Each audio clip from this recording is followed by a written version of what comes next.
जो चैप्टर है आज क्या है, dissolution of firm. Dissolution of firm का क्या मतलब होता है? तो जब तुम्हारा बिजनेस अगर बंद हो जाता है, जब दुकान बंद हो जाती है, उसे कहते हैं डिसोल्यूशन ऑफ फर्म। जब बिजनेस को बंद कर दिया जाता है उसे कहते हैं dissolution of firm. Section 39 of partnership act 1932 provides the dissolution of partnership between all the partners of A firm is called dissolution of firm. जब सारे पार्टनर के बीच में रिश्ता खत्म हो जाता है तो उसे डिसोल्यूशन ऑफ फर्म बोलते हैं। ठीक है, पार्टनर्स के बीच में सारा रिश्ता खत्म, दुकान बंद, that is called dissolution of firm. Okay, एक नीचे मैंने लिखा है dissolution of partnership means change in relationship among partners but not the firm continues, but the firm continues. Okay, dissolution of partnership means कि अगर पार्टनर के बीच में अगर कोई रिश्ता चेंज होता है तो उसे कहते हैं डिसोल्यूशन ऑफ पार्टनरशिप। लेकिन जब पूरा फर्म ही बंद कर देना पड़ता है तो यहाँ क्या होता है, इसे कहते हैं डिसोल्यूशन ऑफ फर्म। यहाँ पे दुकान तुम्हारा चलेगा नहीं, दुकान बंद हो जाएगा। ठीक है, dissolution of firm means firm is closed end firm is dissolved. Firm बंद, डिसॉल्व हो गया।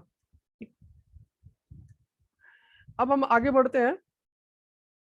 आगे है देखो, दुकान बंद करने का कुछ मोड्स है, कुछ तरीका है।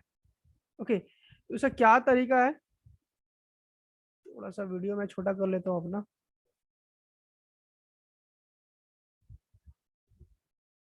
चलो देखो, इसका तरीका क्या है, मोड्स। इसका basically modes of dissolution of firm, mutual agreement. Mutual agreement मतलब होता है कि आपसी में तालमेल, आपसी में तालमेल करके बिजनेस बंद कर लिया। ए बी सी पार्टनर है, तीनों मिलके आपस में समझौता कर लिया, चलो बिजनेस को बंद करना है, अब बिजनेस बंद हो जाएगा, that is called mutual agreement. Example है दैट इज वॉलंटरी डिसोल्यूशन, मतलब सब आपसी में तालमेल मिला के बंद कर लिया। ठीक है, दूसरा है कंपल्सरी डिसोल्यूशन। कंपल्सरी डिसोल्यूशन मतलब आपको हर हाल में बंद करना पड़ेगा। For example insolvency of partner, अगर सारे पार्टनर इंसॉल्वेंट हो जाएंगे तो यहाँ पे पार्टनरशिप को बंद करना पड़ेगा। इंसॉल्वेंट मतलब कि अगर कोई पार्टनर का एसेट्स कम हो जाए और लाइबिलिटी ज्यादा हो जाए, दैट इज कॉल्ड इंसॉल्वेंट। ठीक है, वो इंसॉल्वेंट कहलाएगा, मतलब उसके पास संपत्ति बहुत कम है और उसका कर्ज बहुत ज्यादा हो गया, तो इस केस में वो कहलाएगा इंसॉल्वेंट। यहाँ पे अगर पार्टनर एक या एक से ज्यादा पार्टनर इंसॉल्वेंट हो जाता है तो यहाँ पे बंद करना पड़ेगा। ठीक है, फिर तीसरा केस है डिसोल्यूशन बाय कोर्ट। कोर्ट के द्वारा फर्म को बंद करना पड़ेगा। उसमें तीन केसेस है बेसिकली। पहला केस क्या है, पार्टनर या partners becomes person of unsound mind. अगर एक पार्टनर या एक से ज्यादा पार्टनर अनसाउंड माइंड का हो जाता है, मींस पागल हो जाता है, दिमाग काम करना बंद कर देता है, तो यहाँ पे कोर्ट द्वारा फर्म को बंद कर दिया जाएगा। ठीक है, दूसरा केस है पार्टनर या पार्टनर्स बिकम परमानेंटली इनकेपेबल। मतलब एक पार्टनर या एक से ज्यादा पार्टनर इनकेपेबल हो जाए, यानी उसका पॉकेट में कुछ पैसा नहीं है, वो उसकी क्षमता ही नहीं पे करने का। ठीक है, तो उस केस में भी आपको फर्म को बंद करना पड़ेगा और यहाँ पे कोर्ट आके बंद करा सकता है। ठीक, तीसरा है पार्टनर या partners found guilty of misconduct. Means कि अगर कोई पार्टनर गलत व्यवहार कर दिया किसी पार्टनर के साथ, कोई तरह का मिसकंडक्ट कर दिया या चोरी कर लिया, अगर कोर्ट द्वारा उसको गिल्टी फाउंड हो जाता है तो यहाँ पे कोर्ट फर्म को बंद करा देगा। फॉर एग्जाम्पल एबीसी पार्टनर है, ए ने बी से कुछ कर लिया, मारपीट कर लिया या कोई तरह का फ्रॉड कर लिया, बी कोर्ट चला गया और कोर्ट में ये प्रूफ हो गया कि ए ने ये गलती किया है, तो यहाँ पे कोर्ट क्या बोलेगा, आपको फर्म बंद करना पड़ेगा। ठीक है, तो तीन केसेस हो गया। चौथा केस है इसका by notice in case of partnership at will. देखो पब्लिक नोटिस देना पड़ता है, अगर पार्टनरशिप एट विल है तो यहाँ पे पब्लिक नोटिस एक देना पड़ता है। पब्लिक नोटिस में क्या, एक कोर्ट में जाके एक डॉक्यूमेंट देना पड़ेगा गैजेट ऑफिसर को कि मैं बिजनेस बंद कर रहा हूँ, एक इंग्लिश न्यूज़पेपर में छपवाना होगा और एक local Hindi Hindi local newspaper में छपवाना होगा। कौन से केस पे, पार्टनरशिप एट विल के केस पे। ओके, पांचवा है happening of any event mention in partnership deed. देखो जब पार्टनरशिप स्टार्ट होता है ना तो पार्टनरशिप डीड बनता है, तो डीड में ही पहले से मेंशन कर लिया गया कि अगर कोई पार्टनर मर जाएगा तो हम लोग अपना बिजनेस बंद कर देंगे, या हमारा कोई वेंचर कंप्लीट हो जाएगा तो हम लोग अपना बंद कर लेंगे बिजनेस को। तो अगर पहले से ही पार्टनरशिप डीड ने मेंशन कर ली है तो यहाँ पे फर्म को डिसोल्यूशन हो जाएगा। तो बेसिकली ये पांच है, इट इज इंपॉर्टेंट एक्चुअली। ठीक है, तो व्हाट क्वेश्चन पूछता है, what are the modes of dissolution, तो you can go with this five. चलो मैं आगे बढ़ता हूँ। अब इसके आगे में आता है section 48 of Indian partnership act 1932, most important. Section 48 of Indian partnership act क्या कहता है? सेक्शन 48 इंडियन पार्टनरशिप एक्ट कहता है सेटलमेंट ऑफ अकाउंट, या पहला कहता है सेटलमेंट ऑफ अकाउंट। अगर इन केस लॉस है, फर्म के पास कुछ लॉस का पेमेंट करना है, तो वो पेमेंट कैसे करेगा? राइट, पेमेंट कैसे करेगा? सर कुछ प्रोसीजर है। पहला क्या है? Firstly paid out of profit. उस लॉस का पहले अगर दुकान में, अगर बिजनेस में कोई प्रॉफिट है, तो उस प्रॉफिट से निकाल कर पेमेंट करेगा। पहला किससे कर दिया? प्रॉफिट से कर दिया। अगर अभी भी प्रॉफिट से पेमेंट कंप्लीट नहीं हो पाया, तब then paid out of capital, फिर कैपिटल से पे करेगा। पार्टनर, तीनों पार्टनर का 3 पार्ट है, तीनों के पार्टनर की कैपिटल से निकाल के पैसा दिया जाएगा। और अगर कैपिटल से भी पेमेंट नहीं हो सका, तब लास्टली पार्टनर अपना घर बार बेच के पैसा लाएगा प्रॉफिट शेयरिंग रेशियो में, तब जाके चुकाएगा। इसीलिए कहते हैं पार्टनरशिप एक अनलिमिटेड लाइबिलिटी होता है कि घर बार बेच बाज के लाना देना पड़ता है। तो पहला सेक्शन 48 कहता है सेटलमेंट ऑफ अकाउंट। इनकेस अगर आपको लॉसेस है तो आप कैसे पेमेंट करोगे? पहले आप प्रॉफिट से करोगे, फिर आप कैपिटल से करोगे, फिर तीसरा केस आप घर बार बेच बाज के जाके दोगे। ठीक है। दूसरा कहता है application of assets. Application of assets क्या होता है? देखो बेसिकली मान लो कि अगर मैं कोई मिस्टर ए दिल्ली गया पढ़ाई करने के लिए, तो उसने वहां पे क्या, फ्रिज भी खरीद लिया, टीवी भी खरीद लिया, वॉशिंग मशीन भी खरीद लिया, मतलब पूरा एक घर बार बना लिया। ठीक है। उसके बाद अड़ोस पड़ोस दुकान वाले से कुछ कर्जा भी ले लिया, सामान उधार खरीद लिया। अब उसे दिल्ली से वापस भागलपुर वापस आना है, तो वो उस एसेट्स का क्या करेगा?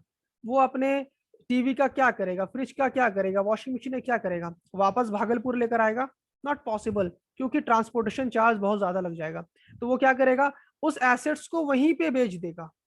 राइट, कम दाम में बेच दे, जाहिर सी बात है कम दाम में ही बिकेगा, ज्यादा तो रेट हो सकता है रेट मिल जाए, लेकिन रेट से कम ही जाएगा। ठीक है, तो वो वहीं पे बेच देगा, तो उसे कहते हैं एप्लीकेशन ऑफ एसेट्स। मतलब उसी तरह फर्म भी करेगा। फर्म क्या करेगा? फर्म स्टार्ट किया तो बहुत सारा एसेट्स आया होगा फर्म के पास, तो फर्म जब बंद होने वाला होगा तो फर्म भी अपना सारा प्रॉपर्टी बेच के निकलेगा। ठीक, सारा प्रॉपर्टी बेच देगा। ठीक है, तो बेचेगा तो कुछ ना कुछ पैसा आएगा। तो वो अगर पैसा आएगा, वो एप्लीकेशन ऑफ एसेट्स का पैसा आएगा, तो वो पैसा का यूटिलाइज कैसे किया जाएगा? तो उसकी यूटिलाइजेशन सबसे पहले रियलाइजेशन एक्सपेंस पे की जाएगी। रियलाइजेशन एक्सपेंस में आगे बताऊंगा क्या होता है। ठीक है, सबसे पहले रियलाइजेशन एक्सपेंस पे होगा, उसके बाद उसको पेमेंट करने के बाद आउटसाइड लाइबिलिटी का पेमेंट होगा, वो भी सिक्योर्ड वाले का। सिक्योर्ड मीन देखो, कर्ज ना दो प्रकार का होता है, दो टाइप का होता है। एक होता है सिक्योर्ड, एक होता है अनसिक्योर्ड। सिक्योर्ड मीन्स कि आपने कुछ गिरवी रख के लिया हो कर्जा, और अनसिक्योर्ड आपने बिना गिरवी लेके रखा हो, लिया हो। ठीक है, तो सबसे पहले हम आउटसाइड का लाइबिलिटी का पे करेंगे, सिक्योर्ड वाले का, फिर करेंगे आउटसाइड लाइबिलिटी अनसिक्योर्ड वाले का। उसके बाद बचेगा तो पार्टनर्स का लोन का पेमेंट करेंगे, उसके बाद पार्टनर्स के कैपिटल का पेमेंट करेंगे। अगर उससे भी बच जाता है तो रेसिड्यू कर लेंगे, मतलब तीन जितना पार्टनर है वो आपस में प्रॉफिट शेयरिंग रेशियो में बांट लेगा। फॉर एग्जाम्पल 1,000 रुपया बेचकर एसिड से पैसा आया हमारे पास, तो रिलेशन एक्सपेंस से मान लो 100 रुपये पेमेंट कर दिए, 900 बचा, फिर आउटसाइड लाइबिलिटी को पेमेंट कर दिए, सिक्योर्ड वाले को 100, 800 बचा, फिर आउटसाइड लाइबिलिटी अनसिक्योर्ड को पेमेंट कर दिए 100 रुपया, 700 बचा, फिर पार्टनर लोन पे कर दिए 200, 500 बचा, फिर पार्टनर्स कैपिटल पे कर दिए 400, फिर 100 बचा, तो उस 100 पार्टनर आपस से बांट लेगा अपने प्रॉफिट शेयरिंग रेशियो में। तो section 48 basically settlement of account कहता है और एप्लीकेशन ऑफ एसेट्स कहता है, याद रखना है इस बात को। ओके, अब मैं आगे बढ़ता हूं। आगे है section 49। Section 49 of Indian partnership act 1932। ये क्या कहता है? ये कहता है फर्म डेप्ट और पार्टनर्स डेप्ट के बारे में, फर्म डेट और प्राइवेट डेप्ट के बारे में। ओके, फर्म डेट मतलब होता है कि कर्जा फर्म ने ले रखा हो किसी आउटसाइडर से, डेप्ट owned by firm to outsider, firm ने कर्जा ले रखा है किसी बाहर वाले से। और पार्टनर या प्राइवेट डेट मींस, ठीक है, प्राइवेट डेट मींस डेप्ट owned by partner in personal capacity, मतलब पार्टनर लोन ले रखा हो। ठीक है, पार्टनर कर्जा ले रखा है अपने कैपेसिटी से दूसरे बंदे से। ठीक है, तो इसका यूटिलाइजेशन देखना है इसमें, यूटिलाइजेशन ऑफ फर्म प्रॉपर्टी। इसका क्या मतलब हुआ? देखो, फर्म का कर्जा है, फर्म की प्रॉपर्टी है, फर्म ने अपना प्रॉपर्टी बेचा, उससे पैसा आया तो उसका पैसा कैसे चुकाएगा? सबसे पहले फर्म का कर्जा है तो फर्म का कर्जा चुकाएंगे, क्योंकि फर्म की प्रॉपर्टी थी, फर्म की प्रॉपर्टी बेचा, फर्म का कर्जा चुकाएंगे, फर्स्ट पे फर्म डेप्ट। उसके बाद पैसा बचेगा तो हम सेकंड पे करेंगे प्राइवेट डेप्ट, उसके बाद प्राइवेट डेप्ट पे करेंगे। ओके, अगर फर्म की प्रॉपर्टी बेचे तो उसके प्रॉपर्टी का यूटिलाइजेशन पहले फर्म का डेप्ट होगा, फिर प्राइवेट डेप्ट होगा। उसके बाद यूटिलाइजेशन ऑफ पार्टनर प्रॉपर्टी, अगर पार्टनर प्रॉपर्टी अपना बेचेगा तो किसका पैसा चुकाएगा? सबसे पहले फर्स्ट पे प्राइवेट डेप्ट, अपना कर्जा चुकाएगा, क्योंकि पार्टनर अपना प्रॉपर्टी बेचा है तो अपना प्रॉपर्टी अपना पैसा चुकाएगा। उसके बाद फर्म का डेप्ट चुकाएगा। यहाँ पे डेप्ट का स्पेलिंग कर लेते हैं, करेक्ट कर लेना, और ऊपर में फर्म डेट और प्राइवेट डेप्ट कर लेना। ठीक है, तो सेक्शन 49 फर्म डेट और प्राइवेट डेप्ट के बारे में कहता है। अगर फर्म का डेट, फर्म का प्रॉपर्टी बेचेंगे तो कैसा पैसे यूटिलाइज करेंगे? फर्म डेट और प्राइवेट डेप्ट का। उसके बाद अगर पार्टनर डेप्ट, पार्टनर अपना प्रॉपर्टी बेचेगा तो कैसे यूटिलाइज करेगा? पहले प्राइवेट डेट अपना पैसा देगा, उसके बाद फर्म डेप्ट देगा। तो सेक्शन 49 भी इंपॉर्टेंट है, ऑब्जेक्टिव्स में क्वेश्चन पूछता है। ठीक है, तो अब मैं आगे बढ़ता हूं। आगे अकाउंटिंग ट्रीटमेंट है इसका। अकाउंटिंग ट्रीटमेंट मीन्स हमें क्या करना है इस पूरे चैप्टर में? इस चैप्टर में हमें जनरल एंट्री करनी है। ओके, इस चैप्टर हमें जर्नल एंट्री करनी है, फिर हमें रियलाइजेशन अकाउंट बनाना है। ठीक है, रियलाइजेशन अकाउंट बेसिकली एक नॉमिनल अकाउंट है। जैसे हम लोग रिवैल्यूएशन अकाउंट बना रहे थे, पीछे हम लोगों ने बनाया, जैसे हम लोग पार्टनर्स पीएल एप्रोप्रिएशन अकाउंट बनाया, ठीक उसी तरह रियलाइजेशन अकाउंट बनाना पड़ता है इस चैप्टर में।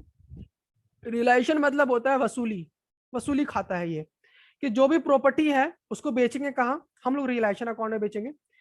हम जो भी हमारे पास कर्जा है तो वो कहाँ चुकाएंगे? वो हम रियलाइजेशन अकाउंट में चुकाएंगे। तो रियलाइजेशन अकाउंट बनाते हैं बेसिकली अपना कर्जा चुकाने के लिए और प्रॉपर्टी बेचने के लिए। ठीक है, उसके बाद पार्टनर्स कैपिटल बनाएंगे, जो हम लोग पीछे भी बना चुके हैं बहुत बार। फिर पार्टनर लोन अकाउंट बनाएंगे, अगर जरूरत पड़ा तो, अगर क्वेश्चन में मेंशन है पार्टनर का लोन है तो बनाना पड़ेगा। उसके बाद कैश और बैंक अकाउंट बनाना पड़ेगा। ठीक है, कभी कभी क्वेश्चन में जनरल एंट्री बोलता है तो जनरल एंट्री करना है। कभी क्वेश्चन बोलेगा pass the necessary account, necessary prepare necessary account, तो नेसेसरी अकाउंट में रियलाइजेशन अकाउंट हो जाएगा, पार्टनर्स कैपिटल हो जाएगा और कैश अकाउंट हो जाएगा। 3 अकाउंट नेसेसरी है। अगर पार्टनर लोन अकाउंट है तो पार्टनर लोन अकाउंट ही बनाना पड़ेगा। तो बेसिकली अकाउंटिंग ट्रीटमेंट हो गया। अब आगे इसका बेसिकली जनरल एंट्रीज है। ओके, तो वो मैं आगे वाले क्लास में बताऊंगा इसकी सारी जनरल एंट्रीज कैसे कैसे की जाती है, फिर मैं बताऊंगा इसके अकाउंट्स कैसे प्रिपेयर की जाती है। ओके, तो ये बेसिकली इसका टोटल जनरल एंट्रीज है यहाँ पे। ठीक है, okay, so this was the class. I hope समझ में आ गया होगा। Thank you very much.